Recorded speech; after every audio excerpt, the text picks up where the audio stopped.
Hello everyone, मैं कशिश आप सभी का बहुत बहुत स्वागत करती हूँ अपने यूट्यूब चैनल में। आज की वीडियो में हम पढ़ने वाले हैं गणना चक्र की 6-12 एनसीईआरटी की हिस्ट्री की ऑडियो बुक सीरीज में हम चैप्टर नंबर 4 पढ़ने वाले हैं। तो चलिए बिना देरी के अपने आज के इस वीडियो को स्टार्ट करते हैं।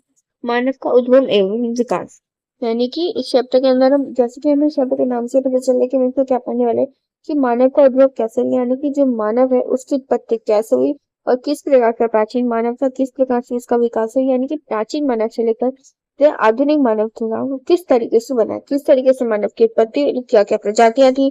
तो इसके बारे में हम आज के चैप्टर में पढ़ेंगे। चलिए अपने इस चैप्टर को स्टार्ट करते हैं। पृथ्वी 4 अरब 60 करोड़ वर्ष से अधिक पुरानी मानी जाती है, यानी कि जो पृथ्वी है ऐसा माना जाता है कि पृथ्वी की उत्पत्ति 60 करोड़ वर्षों से भी अधिक पुरानी है। और इसकी जब पृथ्वी की उत्पत्ति हुई थी तो इसमें काफी सारे परत थे जिनका विकास धीरे धीरे हुआ था। इसके विकास पृथ्वी की परतों के विकास में 4 अवस्थाएं थी। चौथी अवस्था चतुर्थकी थी जिसे क्वार्टरनी कहलाता है। चौथी अवस्था जो थी इसको चतुर्थकी कहते हैं और चौथी अवस्था के 2 भाग थे जिनमें से पहला है अनिटूटन प्लीस्टोसिन, यह 20 लाख से 10,000 वर्ष के बीच को कहा जाता है। और दूसरा अद्यतन जिसको होलोसिन बोलते हैं, यह लगभग 10,000 ईसा पूर्व से लेकर आज तक जारी है, यानी कि 10,000 ईसा पूर्व से आज तक के समय को क्या बोलते हैं, अद्यतन। प्रोफेसर रामचंद्र शर्मा ने प्राचीन भारत का कक्षा 11 यानी कि प्रोफेसर रामचंद्र शर्मा नाम के एक लेखक है जिन्होंने अपनी पुस्तक प्राचीन भारत नाम की एक पुस्तक लिखी है जो कक्षा 11 में पढ़ी जाती है। इसमें उन्होंने लिखा है कि पृथ्वी 400 करोड़ वर्ष पुरानी है, जबकि प्रोफेसर मक्खनलाल जबकि दूसरे इतिहासकार जो मक्खनलाल है वो ये कहते हैं कि पृथ्वी 460 करोड़ पुरानी है या 4,600 मिलियन वर्ष पृथ्वी पुरानी है। यानी कि पृथ्वी की उत्पत्ति को लेकर विभिन्न विद्वानों के अलग अलग मत हैं। मानव धरती पर पूरे प्लीस्टोसीन और प्लीस्टोसीन काल के आरंभिक बनो, यानी कि ऐसा कहा जाता है कि मानव की उत्पत्ति प्लीस्टोसीन, पूर्व प्लीस्टोसीन और प्लीस्टोसीन काल के बीच में हुई थी। लगभग 60 लाख वर्ष पूर्व मानव का दक्षिणी और पूर्वी अफ्रीका में, यानी कि सबसे पहला मानव जो था ये होमोनिड था जिसकी उत्पत्ति दक्षिणी और पूर्वी अफ्रीका में हुई थी और यह कब हुई थी, 60 लाख वर्ष पूर्व में हुई थी। आदि मानव जो बंदरों से बहुत भिन्न नहीं थे, यानी कि सबसे पहले होमोनिड आया था। आदि मानव की बात करते हैं, आदि मानव जो था ये बंदरों से ज्यादा भिन्न नहीं थे, हालांकि बंदरों में इनके बीच में कुछ थोड़ी बहुत समानताएं थी, बिल्कुल ही बंदर भी नहीं थी ये। क्योंकि क्या था, ये आदि मानव थे। आदि मानव जैसे आज भी हम देखते हैं कि अगर हम अंडमान को द्वीप की बात करें तो यहाँ पर आदि मानव होते हैं, तो ये क्या होता है, एक जनजाति होती है जो कि आम लोगों से डरते हैं, इनके पास कपड़े नहीं होते और ये जो शिकार वगैरह करके वही लोग भोजन उगाते हैं। मतलब आदि मानव आप समझ गए होंगे, दिखते थोड़े बंदरों की तरह। और अगर कोई भी आम व्यक्ति वहां पर इनके पास जाता है ना आज भी, तो इस पर हमला कर देते हैं।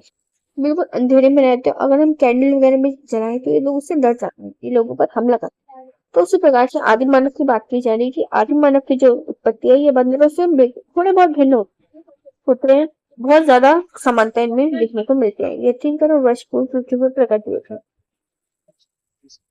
जो आदि मानव की उत्पत्ति थी ये 3 करोड़ वर्ष पूर्व पृथ्वी पर हुई। मानव के उद्भव में ऑस्ट्रेलोपिथिकस का अर्थ हुआ, यानी कि मानव का जो उद्भव हुआ उसमें ऑस्ट्रेलोपिथिकस जो था यह एक मानव प्रजाति का नाम है प्राचीन। इसके उद्भव को सबसे महत्वपूर्ण घटना माना जाता है। ऑस्ट्रेलोपिथिकस का जो उद्भव है, यानी कि ऑस्ट्रेलोपिथिकस की जो उत्पत्ति है 55 लाख वर्ष पूर्व से 15 लाख वर्ष पूर्व के मध्य में हुई थी। हम बात करते हैं पृथ्वी की आयु की। पृथ्वी और उस पर विद्यमान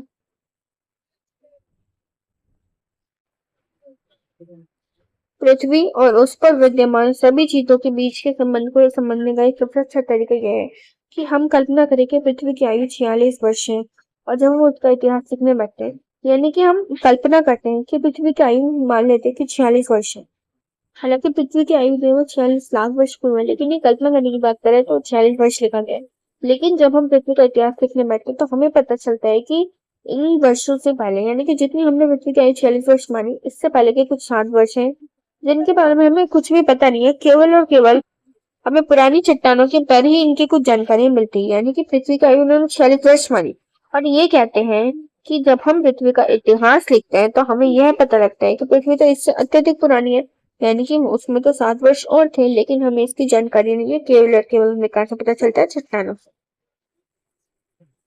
आज से 10 लाख वर्ष पूर्व, यानी कि आज से 10 लाख वर्ष पूर्व पृथ्वी में क्या क्या हुआ था, तो 600 वर्ष पूर्व पृथ्वी जीवाश्म का प्रारंभ हुआ था। 1000 वर्ष पूर्व प्रमुख उपमहाद्वीप प्रमुख महाद्वीपीय जो थे, यानी कि जो महाद्वीप थे वो आपस में टकरा गए थे। 2000 वर्ष पूर्व में कुछ महाद्वीप जो थे वो आपस में टकरा चुके थे, और ये 2000 वर्ष से 3000 वर्ष के बीच में हुआ था महाद्वीपीय की टकराहट की। 3300 से 3900 के बीच में क्या हुआ था कि जीवन की अनुमानित उत्पत्ति हुई थी। 4000 वर्ष पूर्व में प्राचीनतम 4000 वर्ष पूर्व की हमें प्राचीनतम ज्ञात चट्टानें मिलती हैं, और ऐसा माना जाता है कि 4600 वर्ष पूर्व पृथ्वी की उत्पत्ति है। जैसा कि हमने अभी पढ़ा कि रामचरण शर्मा और मखलारिया के अन्य मतलब इतिहासकारों के अलग अलग मत हैं, लेखकों के, कि पृथ्वी की उत्पत्ति को लेकर, परंतु जो महत्वपूर्ण एक मत माना जाता है वह क्या है, 4046 लाख। इसमें 4600 लिखा है, लेकिन जो एक मत इसमें 4600 लिखा है। हालांकि अगर हम देखिए तो इसमें अलग अलग मत है, परंतु महत्वपूर्ण जो माना जाता है वह 46 लाख वर्ष पूर्व भी माने जाते हैं क्योंकि उत्पत्ति। नेक्स्ट नंबर टॉपिक आता है जीवन की उत्पत्ति। आज पृथ्वी पर जीवन तत्व सहित जो भी चीजें देखते हैं, यानी कि पृथ्वी पर जीवन के अलावा हम जो भी चीजें देखते हैं, इनमें से अधिकांश चीजों की उत्पत्ति जीवन के अंतिम 6 वर्षों, यानी कि जीवन के अंतिम जो 6 वर्ष है, यानी कि 60 करोड़ वर्ष पूर्व 60 करोड़ इन 60 करोड़ वर्षों के दौरान ही इन सभी चीजों की उत्पत्ति हुई है। पृथ्वी अपने जीवन के मध्यकाल में, यानी कि जब पृथ्वी जो थी वो अपने जीवन के मध्यकाल में थी, तो वह पल्वित पुष्पित हुई थी। 42 वर्षों की आयु तक उसके महान जीवन में लगभग शून्य थे, यानी कि हमने कल्पना की थी पीछे तो उन्हें 42 वर्षों की बात कर रही थी। तो 42 वर्षों की जो आयु थी, इसके अंतर्गत पृथ्वी में उसके महाद्वीप जीवन से लगभग शून्य थे, यानी कि जो महाद्वीप था इनमें पृथ्वी को ज्ञात नहीं था, यानी कि पृथ्वी के अंदर इन 42 वर्षों में कोई भी महाद्वीप नहीं था। लेकिन 45 वर्षों के होने के बाद, लेकिन जब पृथ्वी 45 वर्ष की हो गई, तो उससे 1 वर्ष पहले इस पर पुष्पों वाले पौधे प्रकट नहीं हुए थे, यानी कि 42 वर्षों तक इसमें महाद्वीप लगभग शून्य थे।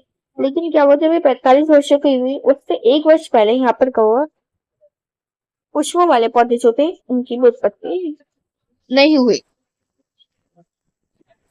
लगभग उस समय, यानी कि 45 वर्ष पूर्व, डायनासोर जैसे विशालकाय सरीसृप जो थे अस्तित्व में आए थे, और उसी समय इस विराट महाद्वीप के विखंडन की प्रक्रिया भी चल रही, यानी कि उसी समय महाद्वीप का जो विखंडन था यह प्रक्रिया भी इस समय चल रही।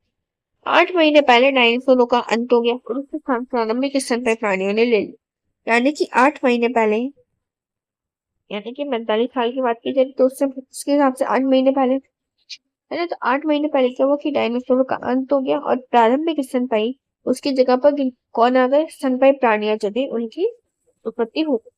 पिछले सप्ताह के मध्य में, यानी कि पिछले सप्ताह के मध्य में अफ्रीका में मनुष्य जैसे कुछ वानरों का विकास हुआ। अफ्रीका के अंदर मनुष्य की उत्पत्ति हुई और इनको वानर कहा गया शुरुआत में, और एक आगे की एक मनुष्य है जो कि वानर के जैसा दिखता है।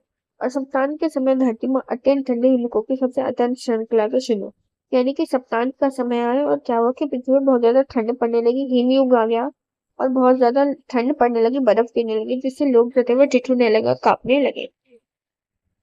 अभी केवल 4 घंटे पहले ही होमो सेपियंस नाम की, यानी कि हिमयुग जो हुआ था, यानी कि जो बर्फ गिरी थी उससे 4 घंटे पहले ही होमो सेपियंस नाम की प्रजाति अस्तित्व में आई थी। सबसे अंतिम घंटे में इसने कृषि की खोज की थी, यानी कि जब होमो सेपियंस प्रजाति अस्तित्व में आई तो उसके 4 घंटे के बाद सबसे पहले हिमयुग आया, और उसके बाद क्या हुआ, सबसे अंतिम घंटा जो था, यानी कि इसके बाद जो 4 घंटे थे इनमें पहले हिमयुग आया शुरुआत में, और अंतिम चौथे घंटे में यानी कि इसने क्या करा, कृषि की खोज की, और ये एक जगह पर टिककर बैठ गए। तो कृषि की खोज किसके द्वारा हुई थी, होमो सेपियंस के प्रजातियों के द्वारा। लगभग 30 मिनट पहले हड़प्पा पूर्व संस्कृति और प्रारंभिक हड़प्पा ने, यानी कि इनकी उत्पत्ति से 30 मिनट पहले हड़प्पा की पूर्व संस्कृति और प्रारंभिक हड़प्पा संस्कृति इन दोनों शुरू कर दिया। और 14 मिनट पहले बुद्ध ने सारनाथ में अपना पहला उपदेश दिया और 12 मिनट पहले मौर्य साम्राज्य फैला। यानी कि होमो सेपियंस की बात करें कि होमो सेपियंस के आने से पहले और कुछ समय बाद क्या क्या हुआ था। होमो सेपियंस मानव की एक प्राचीन प्रजाति का नाम। अब हम बात करते हैं नेक्स्ट टॉपिक का, मानव पृथ्वी पर जीवन का विकास।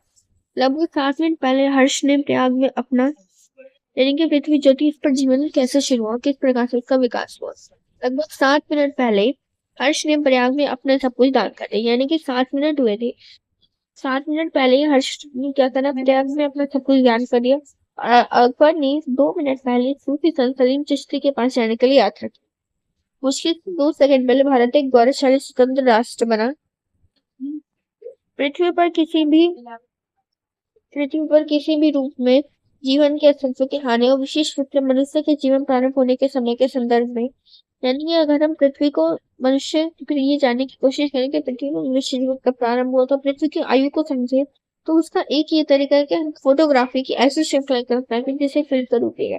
यानी कि ये केवल हम फोटोग्राफी यानी कि विजुअलाइजेशन की बात करें। यहाँ पे विजुअलाइजेशन तो आप लोग को पता ही है। तो ये कह रहे हैं कि हम इमेजिनेशन करें उस पिक्चर की जहाँ पर ये फिल्म बनी थी, यानी कि पहले मानव की ये प्रजाति है, फिर ये प्रजाति है, फिर ये प्रजाति है। इसको हम विजुअलाइज करें और तभी हम ये पता लगा सकते हैं कि मानव की उत्पत्ति पृथ्वी की उत्पत्ति कब हुई। यदि हम ये मान लें कि हमारी तस्वीर 50 करोड़ वर्ष पहले ली गई, यानी कि अगर हम ये विजुअलाइज कर लें और मान लें कि हमारी तस्वीर 50 करोड़ वर्ष पहले ली गई थी, जब जीवाश्म चट्टानों में पृथ्ववंशी और कवचित मछलियों के रूप में जीवन का प्रत्यक्ष साक्ष्य दिखाई देता है। अगर हम ऐसा इमेजिन करें कि हमारी जो फोटो है वो 50 करोड़ वर्ष पहले ली गई थी और उस समय में क्या होता है ना, जीवाश्म जीवाश्म मतलब होता है फॉसिल, जो हड्डियां वगैरह मिलती है ना, उनकी बात की जा रही है चट्टानों में पृथ्ववंशी और कवचित मछलियों के रूप में।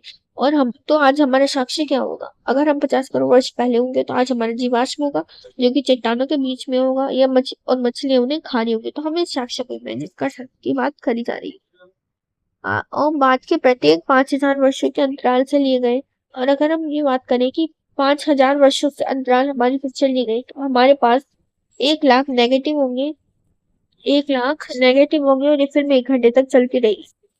यानी कि अगर ये फिल्म की बात करें तो इस फिल्म में ये क्या इमेजिन करने के लिए बोलते हैं, ये बोलते हैं कि 50 करोड़ वर्ष पहले अगर हम होते और हमारी पिक्चर ली गई होती, तो हम इमेजिन कर सकते हैं कि आज हमारा जीवाश्म जो है वो चट्टानों के बीच में होता और वह मछलियां उसे खा रही होती, या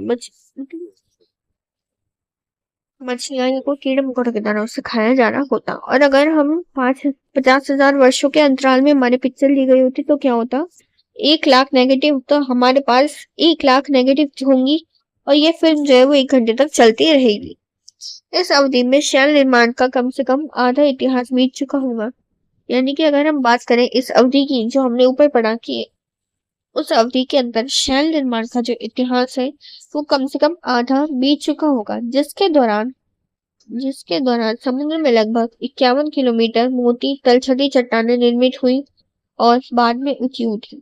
यानी कि जब शैल निर्माण का आधा इतिहास बीत चुका होगा तो क्या होगा, समुद्र में 51 किलोमीटर मोटी तलछटी चट्टानें बनेगी और जो कि बाद में धीरे धीरे ऊंची उठेंगी। यानी कि जो फिल्म की बात करें, कहते हैं इस फिल्म में शामिल 50 करोड़ वर्षों के दौरान अन्य 34 किलोमीटर मोटी चट्टानों, यानी कि इस फिल्म में 50 करोड़ वर्ष हो गए, उसके बाद केवल 34 किलोमीटर एक मोटी चट्टान का निर्माण हुआ। जब रील शुरू होती है तो हम शंख, जेली, मछली, केकड़ जैसे प्राणियों, समुद्र नीलियों को देखते हैं। यानी कि जब रील शुरू होती है तो हम इन सभी प्राणियों को देखते हैं। एक के बाद एक चरण में हम पहले मछलियों को, बाद में उभयचर, यानी कि एक के बाद एक जीवों की उत्पत्ति होती है। सबसे पहले मछलियों की होती है, फिर उभयचर की होती है। उभयचर का मतलब होता है जल में रहने वाले, जल और स्थलीय जो होते हैं, दोनों को कहा जाता है।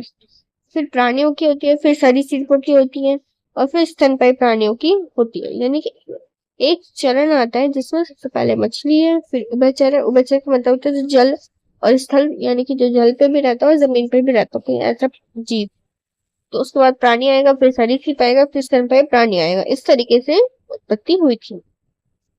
अंतिम 3 सेकंडों में मानव प्राणी प्रकट होते हैं और अंतिम सैकड़ों के अंतिम 10वें भाग में सभ्य मनुष्य दृष्टिगत होते हैं। यानी कि अंतिम के जो 3 सेकंड होते हैं इसमें क्या होता है, मानव प्राणी प्रकट होते हैं। अंतिम सेकंड के अंतिम 10वें भाग में सभ्य मनुष्य दृष्टिगोचर होते हैं।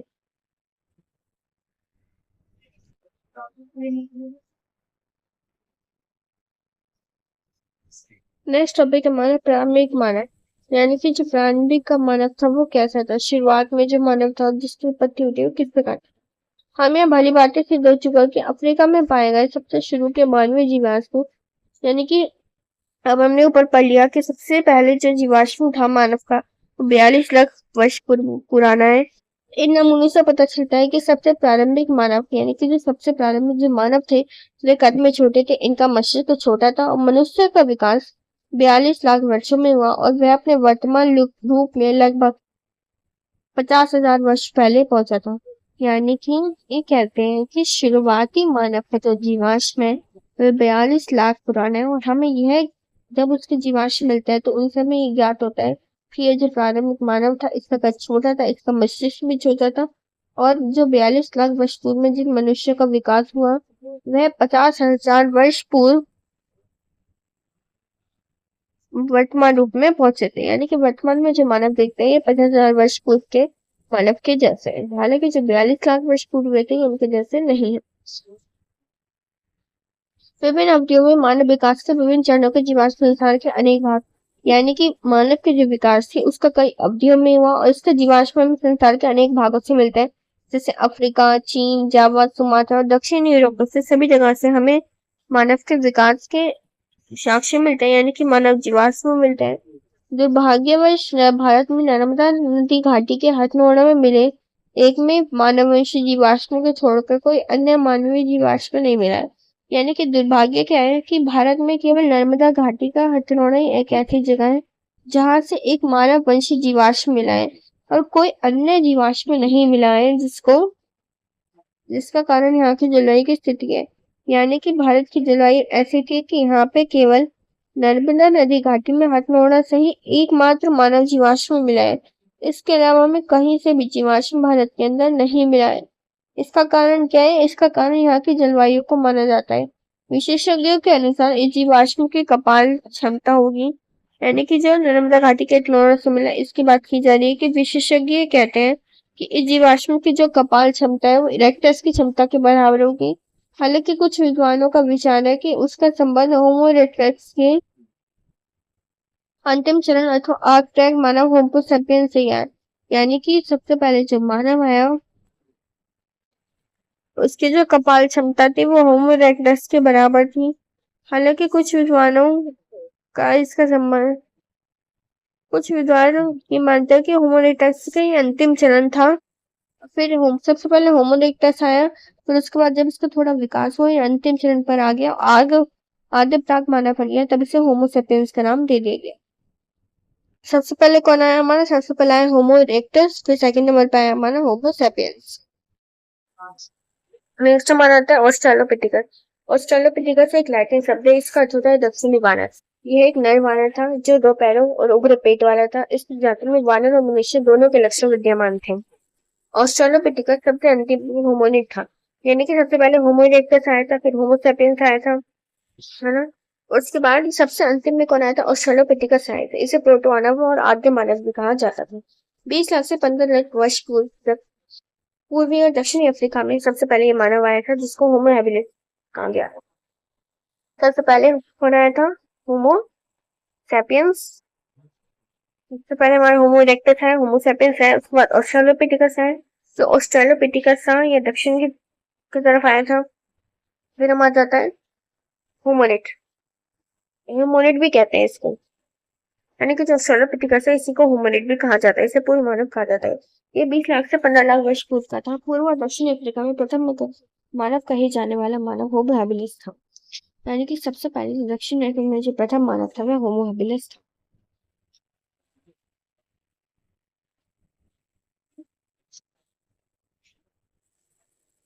होमो हैबिलिस का अर्थ होता है हाथ वाला मानव या कारीगर मानव।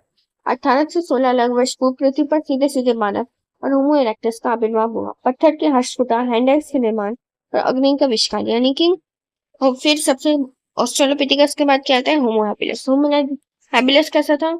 जो ऑस्ट्रेलोपिथेकस था उनके केवल पैर पैर थे। फिर इनका हाथ वाला मानव आता है, इसको कारीगर मानव भी कहा जाता था।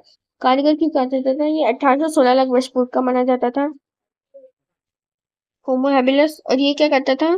पत्थर के जो कुठार के निर्माण, अग्नि के आविष्कार, यानी कि इन्होंने पत्थर से औजार बनाए थे, पत्थर के हस्तकुटारों का प्रयोग करते थे, हैंडल्स का निर्माण किया था, अग्नि का आविष्कार भी किया था। होमो हैबिलिस के विपरीत होमो इरेक्टस लंबी दूरी की यात्राएं करते थे। इनके अवशेष प्राचीन अफ्रीका के अलावा, यानी कि होमो हैबिलिस जो थे वो कम दूरी की यात्रा करते थे, होमो इरेक्टस लंबी दूरी की यात्रा करते थे। और होमो इरेक्टस के अवशेष अफ्रीका के अलावा चीन, दक्षिण एशिया और पूर्व एशिया से भी हमें मिले हैं।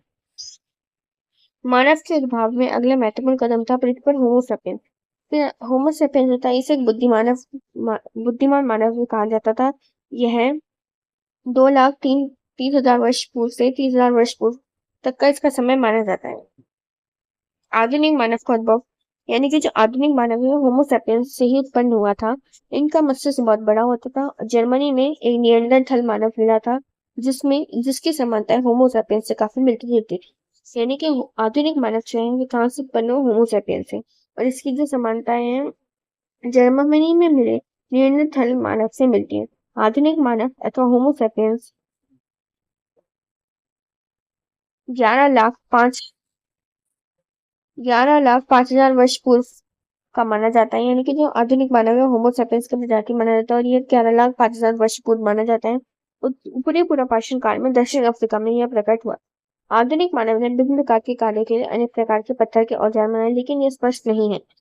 यानी कि जो होमो सैपियंस ने काफी सारे औजार बनाए थे, लेकिन यह पूर्ण रूप से स्पष्ट नहीं है कि इसमें किस प्रकार के औजार बनाए, यानी कि इसका कोई डेटा नहीं है। बस हमें ये पता है कि इसने औजार बनाए।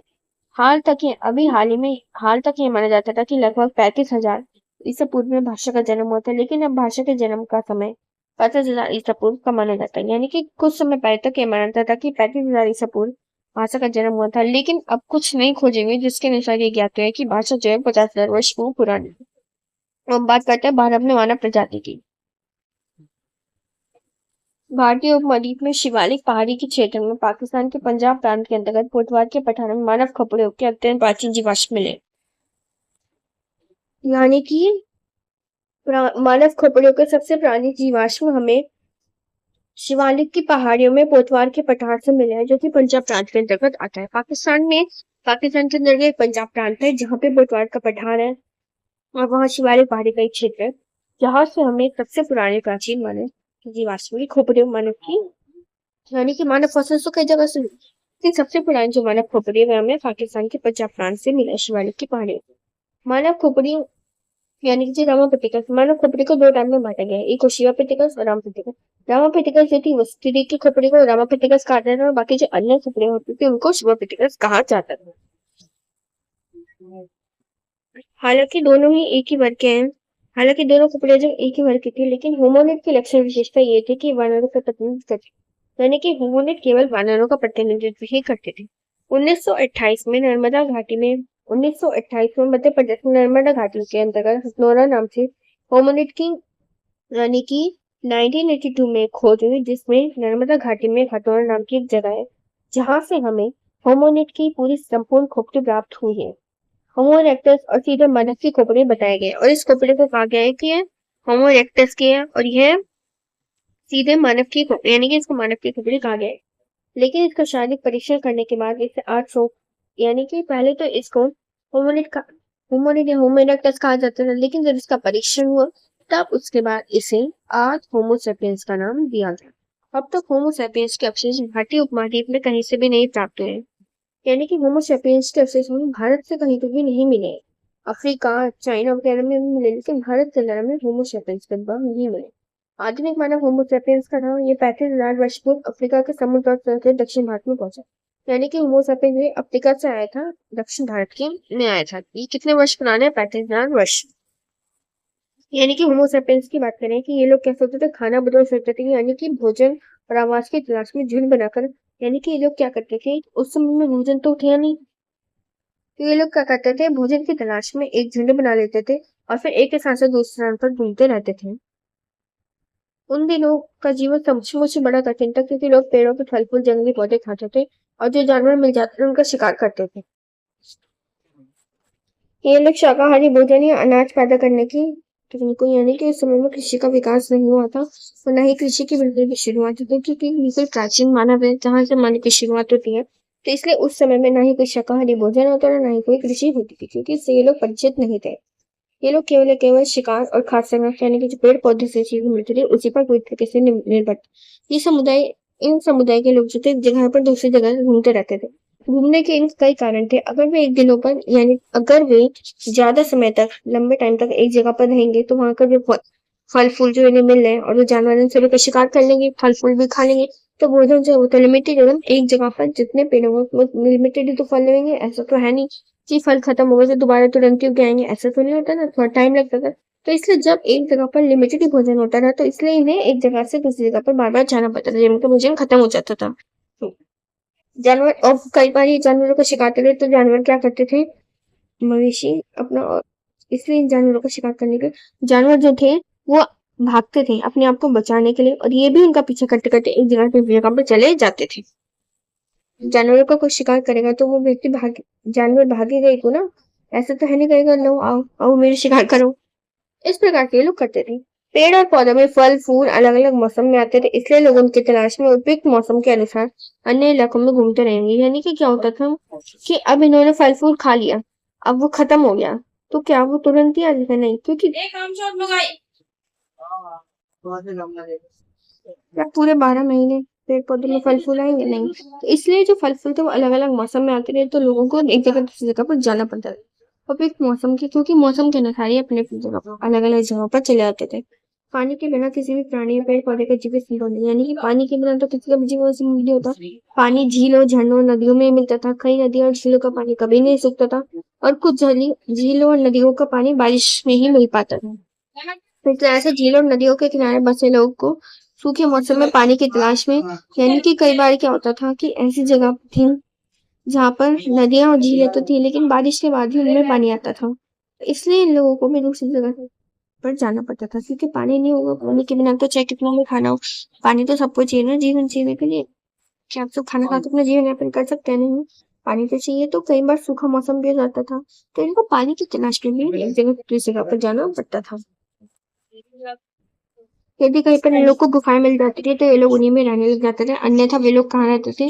पेड़ों के पत्तों की बड़ी बड़ी शाखाओं के बीच में अपने लिए शरण स्थल बना लेते थे। यानी कि पेड़ों के पत्तों में शाखाएं होती थी ना, उसी के बीच में अपने लिए एक रहने की जगह बना लेते। इन्हें दो चीजों का बहुत ज्यादा डर रहता था। कौन कौन सी?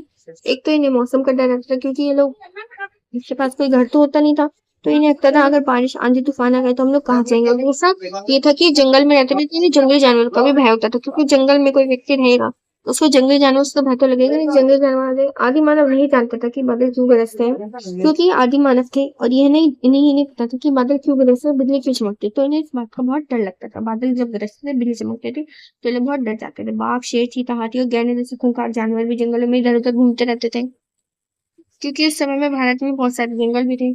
इन जानवरों की तुलना में और उस समय के मनुष्य जो थे, आज तो हम देख सकते हैं कि फॉरेस्ट टीम हमारी आ जाती है जानवरों को पकड़ने के लिए, लेकिन क्या उस समय में ऐसा कुछ था? नहीं, ऐसा नहीं था। तो ये लोग जो थे ना, जानवर की तुलना में ये लोग बहुत कमजोर समझते थे किसको। हाँ, हालांकि फॉरेस्ट टीम पकड़ सकते हैं, परंतु आज भी देख सकते हैं कि मनुष्य जो वो जानवर क्या कमजोरी पड़ जाता है। अगर आप लोग के आगे कोई बाघ चीता आ जाए तो आप लोग क्या बेहोश हो जाओगे ना? उसी प्रकार से ये बताइए कि मनुष्य जो वो जानवर के सामने कमजोर है। आज भी है वो तो, इसलिए उन्हें या तो गुफाओं पेड़ों में छिपकर अपनी रक्षा, इसलिए मनुष्य कैसे रक्षा करता था? अपनी गुफाओं या पेड़ों में छिपकर, या फिर अपने अनगढ़ हथियारों से उन्हें मार डालना पड़ता था। या तो ये लोग गुफाओं पेड़ों में छिप जाते थे, और अगर ये ऐसा नहीं कर पाते थे, छिपने की जगह न मिलती, ये लोग जो हथियार होते थे उनसे ही उनको मार डालते थे। इन जानवरों से रक्षा का सर्वोत्तम उपाय, यानी कि सबसे अच्छा उपाय क्या था? आग। यानी कि लोग आग की जानकारी भी थी और आग दिखाकर इन जानवरों को डराते थे, तो अपनी रक्षा करते थे। रात के समय जब सभी प्राणी गुफा में जमा हो जाते थे तो गुफा के मुंह पर आग लगाई जाती थी, जिसके डर से, यानी कि रात के समय जब इनके सभी लोग गुफा के अंदर आते थे तो गुफा के मुंह पर गुफा का जो मुंह था उसके ऊपर आग जला देते थे, जिससे कि कोई भी जानवर गुफा के भीतर ना आए, वह डर जाए, क्योंकि जानवर जो है आग देख के डर जाता है। यही आग उन्हें शीतकाल और तूफानी रातों में आराम से प्रदान करती। यानी कि इसी आग की वजह से जब ठंडा मौसम होता था या तूफान वगैरह आता था तो इससे उन्हें सुरक्षा और आराम मिलता। आग की खोज अचानक से ही हुई थी। क्या हुआ था? एक चकमक, यानी कि एक था, वो पत्थर था और इनके दो टुकड़ों को आपस में इन्होंने करा, एक चिंगारी से निकली। संडे राम आया कभी ट्यूशन नहीं ले लूं। इनके क्या हुआ, एक पत्थर को दो चमकीले पत्थर इन्होंने लेकर इनका आपस में टकराया तो एक चिंगारी से निकली। जब वो सूखी पत्ती और टहनी पर गिरी, और जैसे भी चिंगारी सूखी पत्ती और टहनी पर गिरी, यानी कि बस थी, चिंगारी निकली और फिर सूखी पत्ती और टहनी पर गिरी तो इनमें से आग निकलने लगी। हालांकि ये इन लोगों के लिए एक अजूबा था, क्योंकि अगर पहले से इसके बारे में नहीं जानते, परंतु आगे जाकर इसका अनेक कामों में इस्तेमाल किया गया और इसमें रहन सहन में बड़ा सुधार हुआ। और आग इनके लिए एक अजूबा थी, क्योंकि अचानक से खोजी थी जिस बारे में इतनी ज्यादा जानकारी भी नहीं थी। इस हालांकि जब ये इसकी शुरुआत हुई तो इसलिए लोग इसका इस्तेमाल बहुत सारे कामों में करने लगे, जिससे इनके रहन सहन में सुधार, इनकी जानवरों से रक्षा करने में, मौसम से और हर चीज के लिए था। आग की खोज को हम एक महान खोज कह सकते हैं, क्योंकि अचानक से एकदम से हो गई। चमक चकमक पत्थर कुछ अन्य किस्मों के पत्थरों को यानी कि उन पत्थर जिनसे आग निकली थी उन पत्थरों को औजार और हथियार बनाने में इस्तेमाल होता था। यह पत्थर जो होते थे कठोर होते थे लेकिन इसके चिप पर आसानी से निकाले जा सकते थे। इन इन पत्थरों को इस तरीके से आकार दिया जाता था आग पैदा करने के अलावा इन इसलिए से इस तरह इन पत्थरों को तरह तरह का आकार दिया जाता था और ये पत्थर आग पैदा करने के अलावा भी काफी सारे काम करते थे। इस तरह की कुछ चीजें उस महाद्वीप के विभिन्न भागों में नदियों घाटियों में मिलती है। कुछ स्थानों जैसे कश्मीर की घाटी में जानवरों की हड्डियों से भी औजार हथियार बनाने के साक्ष्य हमें मिले। कहाँ से मिले यानी कि कश्मीर की घाटी से हमें ये साक्ष्य मिले कि इसमें के जो मानव थे ये जानवरों की हड्डियों से भी औजार हथियार हमें बना। पत्थर के बड़े बड़े टुकड़े से जो आदमी की मुट्ठी में आ जाते थे यानी कि पत्थर के जो ऐसे टुकड़े होते थे जो कि हमारी मुट्ठी में आ सकते हैं इनसे हथौड़े कुल्हाड़ी और बसूले बनाए जाते थे। आरंभ में बिना मुट्ठी कुल्हाड़ी से पेड़ आदि की टहनियां काटी जाती थी। बाद में उसे डंडे से बांध दिया गया तो उसकी शक्ति बढ़ गई और उसका बेहतर उपयोग होने लगा। औजारों के उपयोग से आदमी को क्या लाभ हुए यानी कि औजारों के उपयोग से उस समय के मानव को क्या क्या लाभ हुए। सबसे पहले इन्होंने क्या करा पेड़ों की टहनियों को काटने में इनको आसानी मिली। जानवर मारने के लिए औजार कई करने लगे जमीनों को खुदाई करने लगे लकड़ी और पत्थर को आकार देने लगे। तो औजारों के इस्तेमाल से इन सभी लोगों को ये काम करने लगे। पत्थर के छोटे छोटे टुकड़े जो पड़े बड़े टुकड़ों को छीनने व कितने होते थे यानी कि पत्थर के कुछ छोटे छोटे टुकड़े होते थे जिनसे कि ये बड़े टुकड़ों को छीलते थे और उनको और टुकड़ा करते हैं।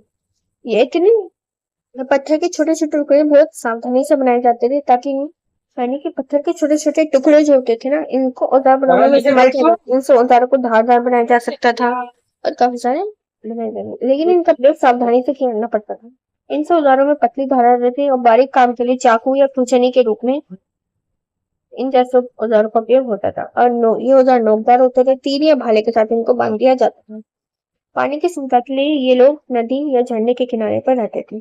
यदि हम हिमालय की तरह ही नदी घाटी में दक्कन के पता के कुछ भागों जैसे नर्मदा की घाटी में घूमे और जमीन को गौर से देखे तो यदा कदा अग्नि मानव का ऐसा कोई औजार हमारे हाथ लगाए। यानी कि अगर हम हिमालय की तराई की नदी घाटियों की बात करें दक्कन के पठार की बात करें तो वहां से हमें कुछ ही भाग है जैसे नर्मदा की घाटी यहाँ की जमीन को हम गौर से देखें तो हमें मानव का कोई ऐसा औजार हमारे हाथ लगाए यानी कि यहाँ से हमें मानव का ऐसा औजार कोई भी हमारे हाथ लग सकता है। पुरातत्व से ना इन औजारों को अश्मकर्पण कहते हैं। बदन पर लपेटे गए एक या दो मृक्षम शरीर को गर्म रखने के प्रयास करते यानी कि इस समय में कपड़ों का आविष्कार नहीं होता है ना तो कपड़े के बारे में भी लोग नहीं जानते थे तो ये लोग क्या करते थे मृक्षम नाम की कोई चीज होती थी जिसको अपने शरीर पर लपेटे थे और इससे शरीर को गर्म रखते थे। इसी के साथ आज की ये वीडियो यहीं पे खत्म होती है। अगर वीडियो अच्छी लगी हो तो चैनल को लाइक शेयर मिलते हैं नेक्स्ट वीडियो और न्यू टॉपिक के साथ। Thank you so much for watching.